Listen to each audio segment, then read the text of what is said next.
신약성경 마태복음 14장 22절입니다. 마태복음 14장 우리 22절부터 교독으로 한 절씩 나눠서 읽고요. 34절 우리 합독하겠습니다.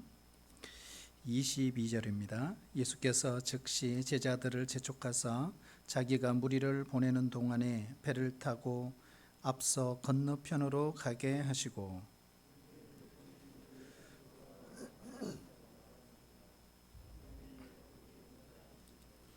배가 이미 육지에서 술이나 떠나서 바람이 거스름으로 물결로 말미암아 고난을 당하더라.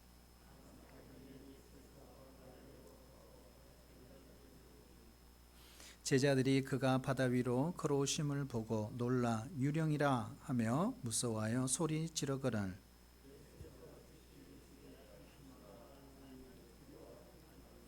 베드로가 대답하여 이르되 주여 만일 주님이시거든 나를 명하사 물 위로 오라 하소서 하니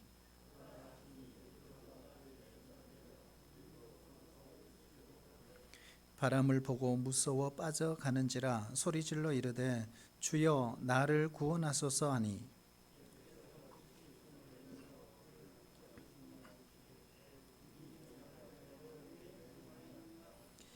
배에 함께 오름에 바람이 그치는지라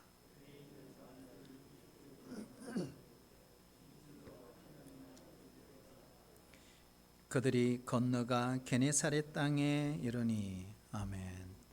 오늘 광복 76주년입니다. 우리 이 땅에 자유와 주권과 또 이렇게 하나님께서 평화를 주신 은혜를 감사하고 찬양과 영광을 올려드립니다. 아직까지 분단된 땅이지만 언젠가 그날이 올 것입니다.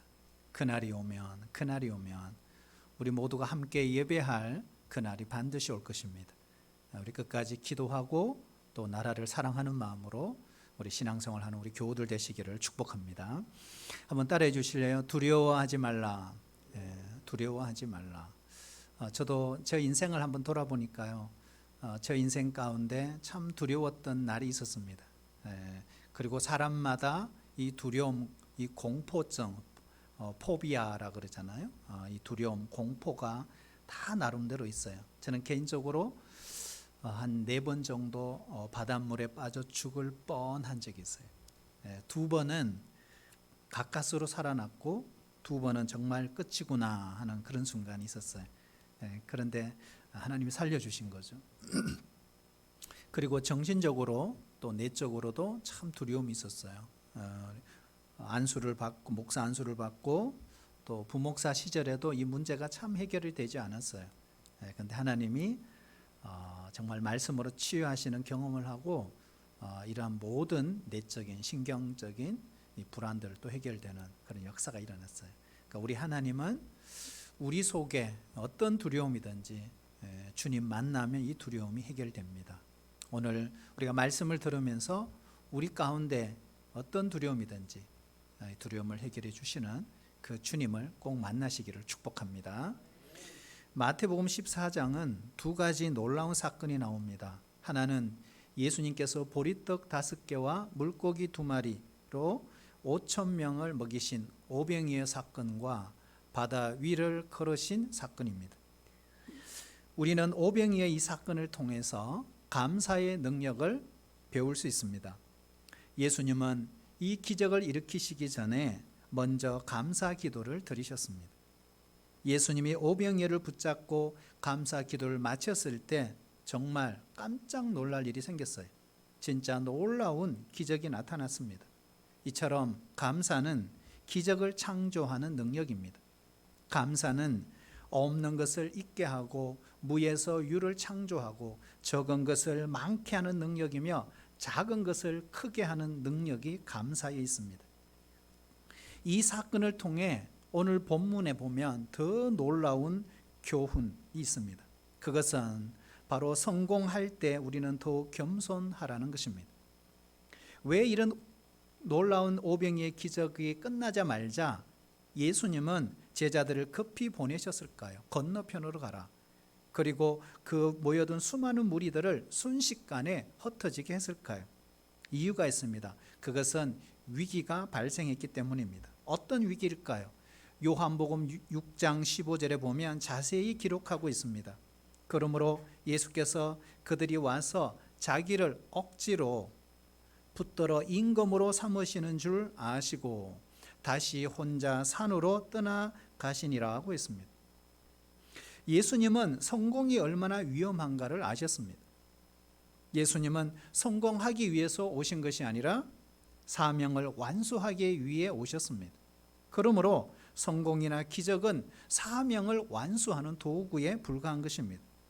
그런데 수많은 그 무리들은 예수님을 성공에 도취시켜 예수님의 사명을 망각하게 만들려고 했던 것입니다. 그때 예수님은 혼자 따로 산에 기도하러 가셨다라고 했습니다. 우리가 잘 나갈 때, 우리가 일이 잘 될 때, 성공할 때 들뜨기 쉽습니다. 중요한 것은 들뜨는 그것을 자제할 줄 아는 것입니다. 우리는 성공을 위해서가 아니라 사명을 위해서 이 땅에 존재하는 하나님의 백성들입니다. 성공이 결코 그렇다고 나쁜 것은 아닙니다. 성공은 잘못하면 우리를 유혹에 빠뜨릴 수 있습니다. 성공이 자신을 망칠 수도 있다는 것입니다. 그러므로 가장 큰 유혹은 사명이 아니라 성공에 집착하는 것입니다. 예수님은 그 성공의 순간에 어떻게 하셨어요? 자신의 사명을 다시 한번 점검하기 위해 산 위로 올라가 기도하신 것입니다. 오늘 23절의 말씀에 보면 무리를 보내신 후에 기도하러 따로 산에 올라가시니라 저물매 거기 혼자 계시더니라고 했습니다. 예수님은 따를까요? 예수님은 위기 때마다 기도하셨습니다. 우리 예수님은 기도의 사람입니다. 기도하신 분이십니다. 사생애 30년 동안 준비하신 후에 공생애를 시작하실 때 예수님은 유대 광야로 가셨습니다. 거기서 40일 동안 금식하며 기도하셨습니다. 십자가 질 때가 다가왔을 때 인간적으로는 십자가를 지고 싶은 마음이 전혀 없었습니다. 아버지, 이 십자가를 꼭 져야 합니까? 예수님은 자기 자신과의 싸움에서 이겨야만 되는 그 위기가 찾아왔을 때 어떻게 하셨어요? 겟세마네라는 동산으로 올라가셨습니다. 그리고 거기서 무릎을 꿇어 기도하셨습니다. 아버지여, 만일 할 수만 있다면 이 잔을 내게서 옮겨 주시옵소서. 하지만 내 뜻대로 하지 마옵시고 아버지 뜻대로 되기를 원합니다 라고 기도했습니다. 예수님은 가장 큰 문제가 바로 자기 자신이라는 걸 아셨습니다. 인간에게 그렇다고 호소하지 않았고 예수님은 하나님께 호소하셨습니다. 하나님의 섭리와 하나님의 경륜을 의지했던 것입니다. 여기서 우리가 배워야 될 중요한 말씀의 교훈이 있습니다. 그것이 뭘까요? 그것은 우리가 아무리 바쁘고 아무리 일이 많더라도 우리는 더 기도해야 된다는 사실입니다. 쫓길수록 조용한 시간을 가져야 합니다. 사람들의 인기와 수많은 사람들이 모인 그런 함성의 소리가 있는 곳이 아닌 사람을 떠나 장소를 떠나 엎드려 하나님께 기도해야 합니다. 결혼을 하려고 하시는 우리 청년들, 결혼을 앞두고 있는 청년들이 계시다면 금식하며 기도해야 합니다. 군에 간 자녀가 있다면, 그리고 어떤 새로운 일을 시작하려고 하는 우리 교우들이 있다면, 내가 어떤 중요한 결정을 하려고 하는 분이 있다면 어떻게 해야 될까요? 흥분하지 말아야 합니다. 사람을 쫓아다니지 말아야 합니다. 뭘 해야 된다고요? 기도하셔야 합니다. 그러면 기도를 했는데 기도가 잘 안 돼요. 그러면 어떻게 해야 될까요? 금식해야 합니다. 저도 기도가 잘 되지 않아서 제가 작정한 것이 있습니다. 새벽이고 수요일이고 기도할 때 소리를 내어라. 그래서 새벽 기도 때도 통성으로 저는 나름대로 기도하고 수요일 때도 통성으로 마스크 끼고 부르짖어 기도하고 있습니다. 살려고 몸부림치고 있다는 것. 그러니까 조금 기도가 회복이 됐어요. 예수님은 새벽 기도를 하셨습니다. 새벽 오히려 미명에 일어나 한적한 곳으로 가셨다라고 했습니다. 예수님은 밤이 맞도록 기도하셨습니다. 요즘 말하면 철야 기도하셨습니다. 혼자 기도하시기 힘들면 어떻게 했을까요? 바로 제자들을 동원해서 합심 기도하셨습니다. 바로 이분이 우리 주 예수 그리스도이십니다. 육지를 떠난 제자들이 어떻게 됐을까요? 예수님의 말씀대로 배를 타고 그곳을 떠났습니다.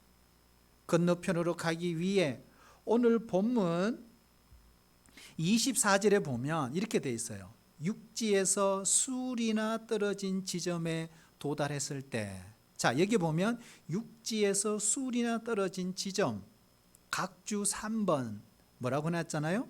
바다 가운데 있어. 그래서 바다 한가운데 그저 거기서 뭘 만났어요? 돌풍을 만났습니다. 엄청난 파도로 한치 앞을 내다볼 수 없었습니다. 속수무책입니다. 몇 시간 동안 열심히 노를 저어도 1m도 전진 못하는 심각한 상황이 벌어진 것입니다. 그 시점을 오늘 성경은 정확하게 시간을 기록하고 있어요. 밤 사경, 새벽 3시에서 6시 정도 됩니다. 제자들이 떠날 때는 언제였을까요? 초저녁이었습니다. 그런데 밤 사경 될 때까지 어떻게 해요? 고생한 거예요. 지치고 기진맥진했습니다. 어쩌면 그 시간에 죽음의 공포가 그들에게 찾아왔을 것입니다. 그 순간 예수님께서 물 위로 걸어 오셨어요. 그래서 유령이다, 유령소동까지 일어났습니다. 여러분, 여기에 밤사경은 무엇을 의미할까요? 밤사경, 여기에 밤사경은 인간의 절망의 때를 말합니다. 그런데 그 순간 하나님은 정확하게 나타나셨습니다. 그들은 밤새도록 최선을 다했을 것입니다. 자신의 경험을 다 동원했습니다. 얼마나 답답했겠습니까? 얼마나 간절히 기도했겠습니까? 그런데 더 이상 버틸 힘이 없습니다. 그래서 아마 그들 스스로 이제는 다 끝이야, 그런 생각하지 않았을까요? 바로 이 밤사경은 우리 인간의 한계를 가르칩니다. 인간의 한계에 다다른 것입니다. 그런데 여러분, 중요한 교훈이 있잖아요. 인간의 끝은 하나님의 시작이라는 것입니다. 인간의 절망, 인간의 그 패배는 곧 하나님의 승리와 하나님의 소망을 우리에게 준다는 사실입니다. 그러므로 중요한 것은 우리가 포기하면 하나님이 움직이십니다. 우리의 교만이 꺾이면 그 순간 하나님의 은혜가 물밀듯이 우리에게 밀려오기 시작하는 것입니다. 무서워 소리 지르는 그 제자들을 향해 오늘 예수님은 즉시 이렇게 말씀하고 계세요. 27절 보면 안심하라, 나니 두려워하지 말라 그랬어요. 여러분, 우리 모두는 각자가 갖고 있는 무엇인가를 두려워하며 살아가고 있습니다. 그래서 두려움에 대한 사전도 있어요. 포비아에 대한 사전도 있어요. 포비아. 그래서 이 공포증 리스트, 거기에 보면 가나다 순으로 쭉 적어놨어요. 그래서 그 포비아, 공포증 리스트에 가 항목이 있어요. 그 가 항목에 보면 이런 게 있어요. 가난 공포증, 감금 공포증, 가만히 있음 공포증, 강 공포증, 개구리 공포증, 개 공포증, 거미 공포증, 고양이 공포증, 곤충 공포증, 거울 공포증, 고독 공포증, 결혼 공포증, 공기 공포증, 구토 공포증, 어떤 사람은 기형아 공포증, 기형아 출산 공포증, 광장 공포증, 길 공포증, 길 걷는 공포증, 길 걷는 게 공포스러운 사람, 깃털 공포증, 깊은 것 공포증, 별 공포증이 다 있습니다. 나 항목에 보면 나쁜 사람 공포증, 남이 쳐다봄 공포증, 남자 공포증, 냄새 공포증, 높이 공포증, 뇌질환 공포증. 에펠탑을 디자인한 구스타프 에펠은 이런 공포증이 있었대요. 고공 공포증. 그런데 그런 걸 어떻게 디자인했는지 모르겠어요. 북한의 고 김일성, 김정일 부자는 비행기 공포증을 갖고 있었다고 합니다. 007 시리즈의 제임스 본드는 항상 영화를 촬영할 때마다 총이 장전되지 않았을까 하는 공포증에 걸린다. 항상 두려워요. 마이클 조던 같은 분은 물에 대한 공포증, 스필버그는 곤충에 대한 공포증, 미키 마우스를 만든 월트 디즈니는 쥐에 대한 공포증을 갖고 있었다고 합니다. 도널드 트럼프는 계단 공포증에 있었다고 합니다. 여러분, 누구에게 이런 다 공포증, 이런 두려움이 있어요. 그럴 때 오늘 주님 말씀하시잖아요. 안심하라, 나니 두려워하지 말라. 이것을 원문으로 해석하면 어떻게 되냐? 두려움을 거쳐라, 두려움을 중단하라, 이런 뜻입니다. 왜 그럴까요? 두려움은 두려워할수록 우리의 감정이 증폭됩니다. 그러므로 오늘 주께서도 일단 두려워하던 것을 거쳐야 한다라고 하는, 실상 우리가 두려워하는 대부분의 모든 것은 실체가 없는 것들입니다. 그럼에도 불구하고 왜 우리는 두려워할까? 두려워하는 이유가 있다는 것. 그것은 우리 마음속에 던져진 잘못된 허상 때문이라는 거예요. 이것을 심리학에서는 이렇게 말합니다. 신경증적 불안이다. 신경증적 불안이다. 이걸 쉽게 풀이하면 우리의 삶의 여러 가능성 중에서 최악의 상황을 가정하고 미리 불안해하고 미리 두려워하는 것, 이것을 신경증적 불안, 우리 현대인들이 많이 갖고 있습니다.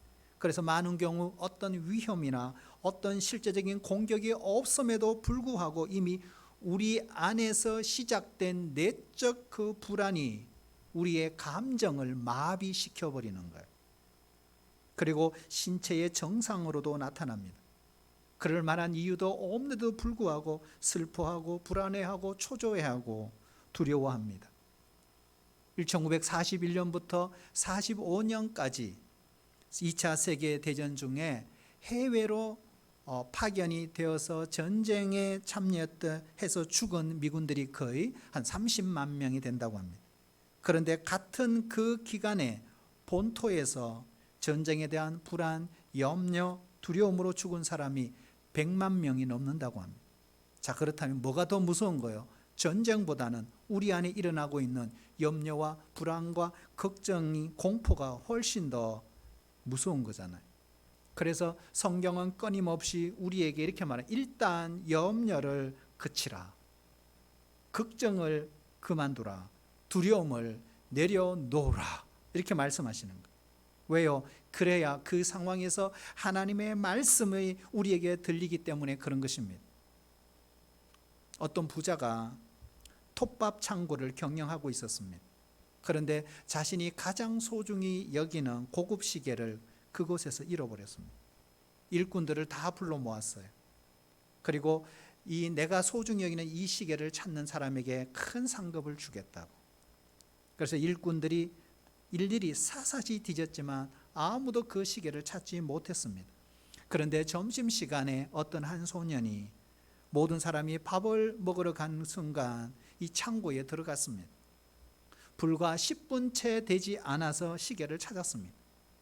주인이 물었어요. 어떻게 찾았냐고.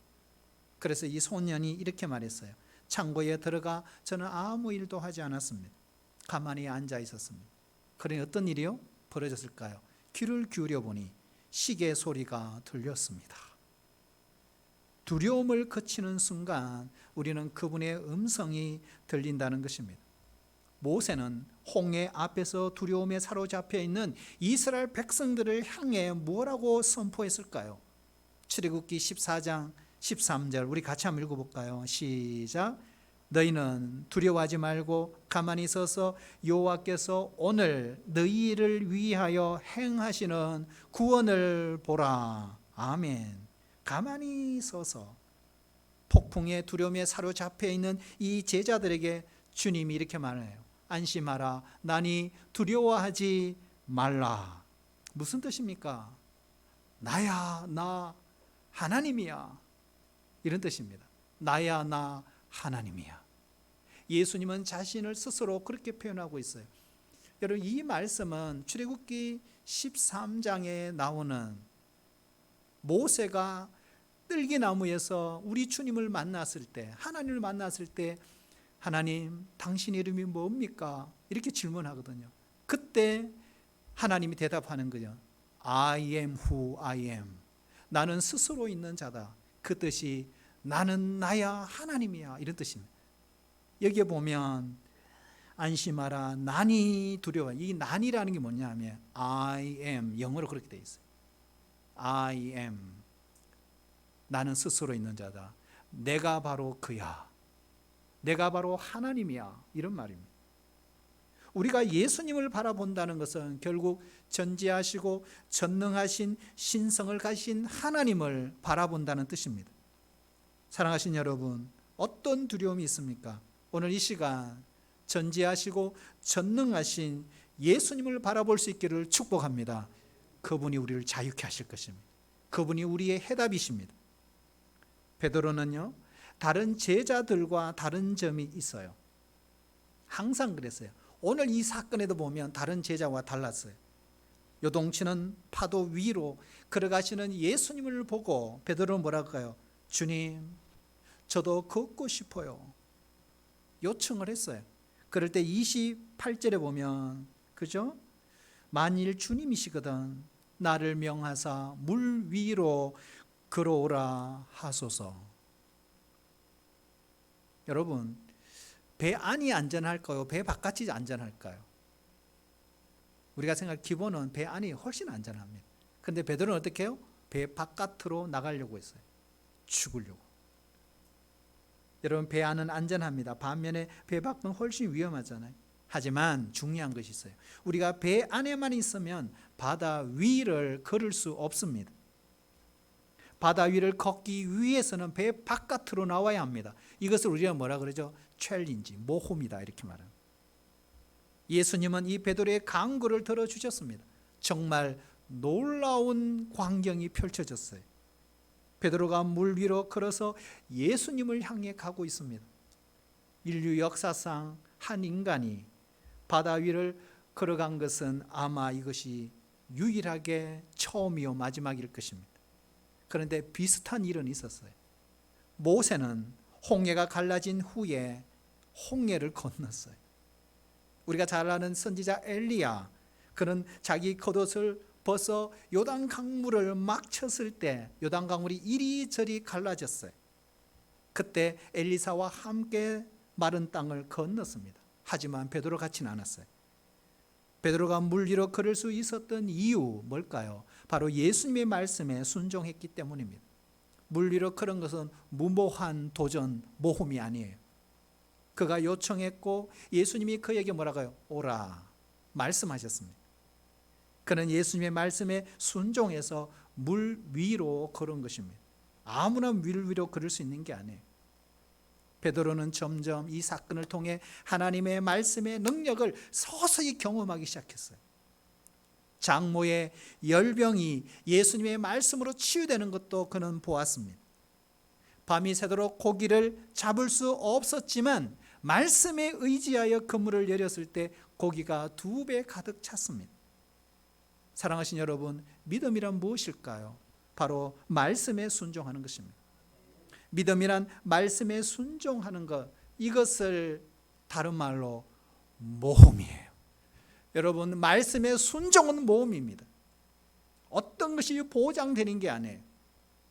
그래서 모험이에요. 우리 안에는 2가지 본능이 있습니다. 하나는 안전 본능이에요. 안전빵이에요. 2번째는 모험 본능이에요. 배 안에만 있으면 안전합니다. 하지만 배 안에만 있으면 결코 바다 위를 걸을 수 없습니다. 그렇다면 바다 위를 걸어본 경험이 왜 중요할까요? 힘든 일을 만날 때마다 그 난관을 돌파하는 거룩한 능력이기 때문에 그런 것입니다. 배 바깥으로 나간 베드로는 다른 사람이 되었어요. 어떤 사람요? 하나님을 향한 신뢰. 이전과는 확연히 달라졌습니다. 우리가 모험한다는 것은요, 가장 두려워하는 것에 대한 도전을 말하는 것입니다. 그래서 가장 두려워하는 순간, 모험을 하면 가장 위대한 순간으로 바뀐다는 사실입니다. 가장 무서운 이야기를 가장 은혜롭게 할 수 있게 되는 것입니다. 여러분, 다윗을 보세요. 다윗이 골리앗 앞에 섰을 때 그는 온 이스라엘이 가장 두려워하는 존재 앞에 도전한 것입니다. 어쩌면 다윗 일생일대의 가장 큰 모험이었습니다. 다윗은 골리앗과의 이 싸움을 통해 가장 두려운 순간을 가장 위대한 순간으로 바꾸었습니다. 가장 무서운 이야기를 가장 흥미진진하게 할 수 있었어요. 물리를 걸었던 베드로 어떻게 됐을까요? 오늘 본문에 보면 바람을 보고 무서워 물에 빠져 들어가고 말았습니다. 승리의 기쁨은 오래가지 못했어요. 잠시였습니다. 물속에 빠져 들어가는 실패를 그는 경험했습니다. 여러분, 우리도 이 두 가지 다 경험해야 돼요. 아슬아슬하게 담벼락을, 경계선을 넘나들며 신앙생활을 하면 안 돼요. 예수님은 베드로가 그 실패했을 때 보세요, 즉시 손을 내밀어 그를 붙잡아 주셨다 그랬어요. 그러면서 이렇게 말해요. 믿음이 적은 자여 왜 의심하였느냐. 이건 책망이 아니에요. 이거는요, 베드로를 보시면서 안타까워하시는 예수님의 마음이에요.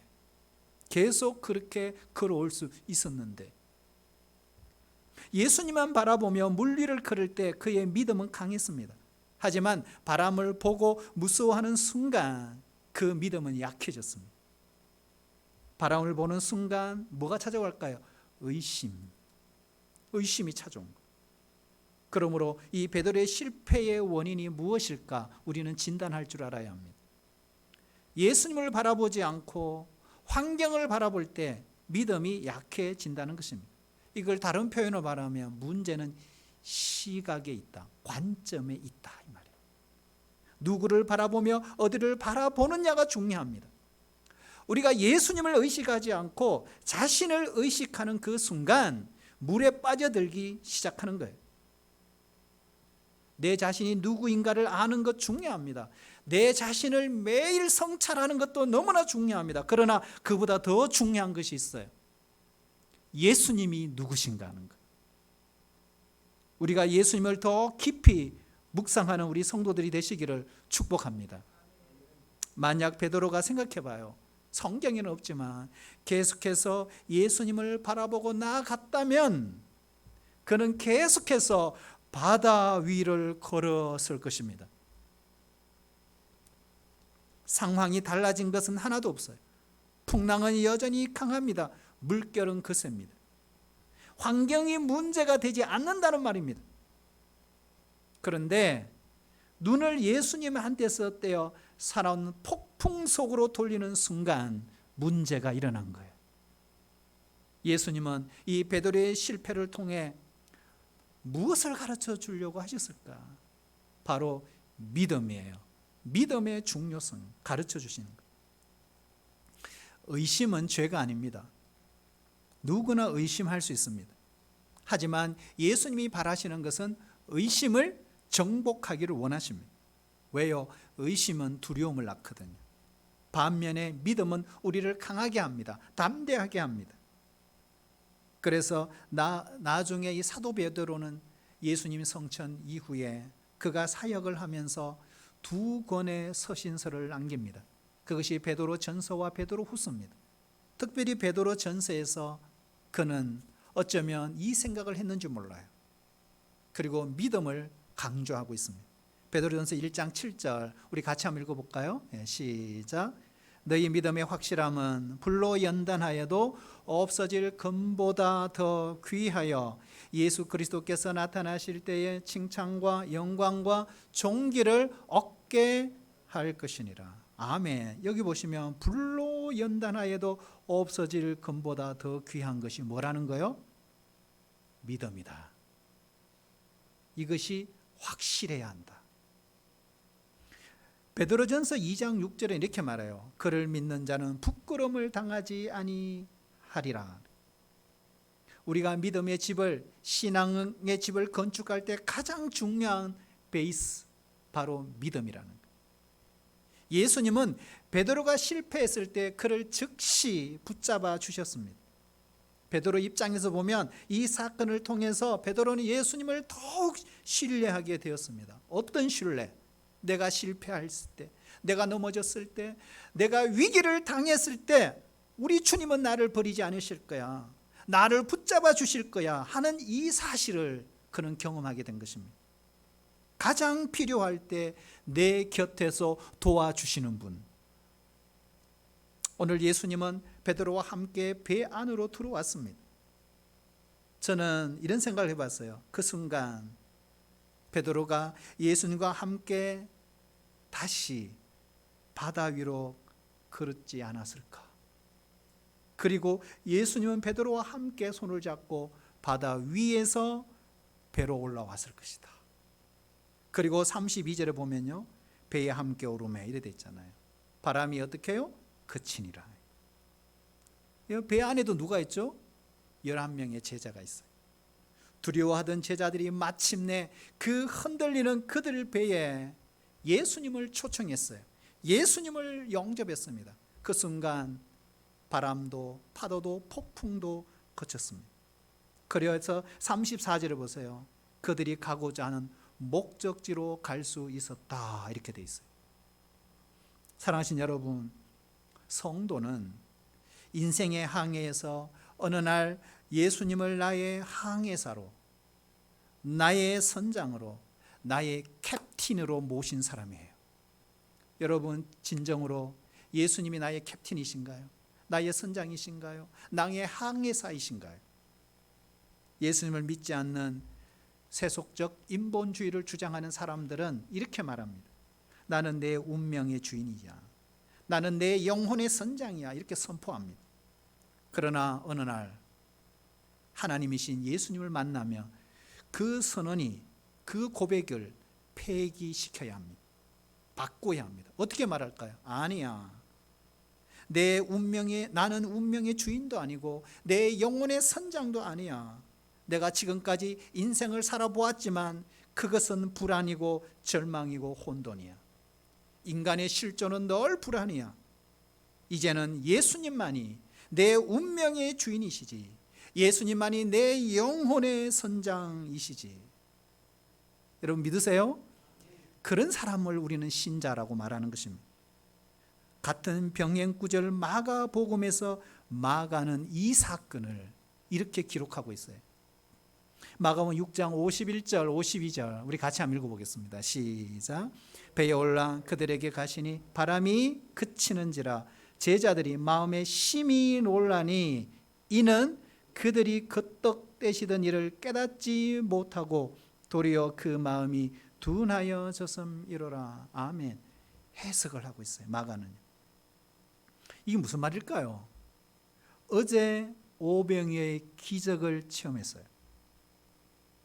그리고 12 제자들은 우리 앞에 계신 이분은 단순히 인간이 아니구나, 이분은 신적인 능력을 충분히 가지신 분인가를 그들은 직접 목격을 했단 말이에요. 그의 신성을 만났어요. 뭘까요? 전능하심, 전지하신 바로 그 하나님을 예수님의 오병이의 기적을 통해 그들은 체험한 거예요. 그런 분이 바로 우리 주님이셨지 그들은 깨달았습니다. 그런데 어떻게 해요? 하루도 채 되지 않아 그들이 담배가 풍랑을 만났습니다. 파도를 만났습니다. 다시 옛날로 돌아갔어요. 그들은 다시 두려워하고 다시 불안해하고 다시 불신에 사로잡힐 수밖에 없었던 것입니다. 어쩌면 이것은 제자만이 아니에요. 오늘 우리도 그렇죠. 우리 신자인 우리도 그래요. 이것이 뭘까요? 우리의 실존이에요. 연약한 우리의 인생의 모습입니다. 그래서 실존주의자들은 하이데크라는 사람이 이렇게 말해요. 인간은 늘 불안한 존재다. 불안한 존재다. 왜요? 우리 생명을 구원할 수 없으니까. 우리 생명을 보호할 수 없으니까. 왜 생명을 보호할 수 없나요? 왜 생명을 우리가 구원할 수 없나요? 이유는 딱 한 가지. 우리가 내 인생의 주인이 아니니까. 그렇잖아요. 주인이 아니니까. 그래서 오늘 마가복음에서 마가는 이렇게 말하잖아요. 그들이 그 떡 대신 일을 깨닫지 못하고 도리어 뭐가 둔해졌다? 마음이 둔하여졌더라. 우리는 대부분 과거 언제인지는 모르지만 예수님을 다 영접한 사람들입니다. 하지만 그걸로 충분하지 않아요. 그럼 어떻게 될까요? 우리 인생 가운데, 광야와 같은 인생 가운데 우리는 매일 삶 속에 우리의 상황마다, 그때마다 예수님을 초대하셔야 합니다. 예수님을 모셔야 합니다. 그래야 우리의 삶에 날마다 부활의 능력을 체험하며 살아가게 될 줄로 믿습니다. 우리 하나님은 홍해를 가르신 분입니다. 하늘을 열어서 만나를 내리신 분이에요. 불을 내려주시는 분이에요. 우리를 사랑하시는 분입니다. 우리를 구원하시는 분이십니다. 안심하라, 내니 두려워하지 말라. 여러분, 예수님이 나의 하나님이 되시고 이 고백이 나의 고백이 되어서 어렵고 힘들지만 우리 코로나 시대에도 더 왕성한 신앙생활 하시고 지치지 말고 낙담하지 마시고 퇴보하지 마시고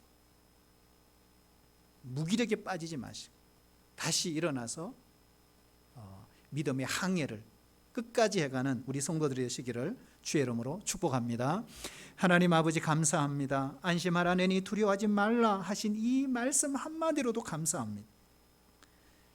지금 절망 가운데 우리에게 찾아오셔서 내가 너를 사랑하노라, 내가 너를 붙들어 주리라, 내가 너를 도와주리라, 십자가의 사랑으로 너를 고쳐주리라. 하나님, 이 음성 들려 주시옵소서. 우리 주님이 우리의 보호자시고 우리의 구원자이심을 믿습니다. 예수 그리스도 이름으로 간절히 축복하오며 기도하옵나이다. 아멘.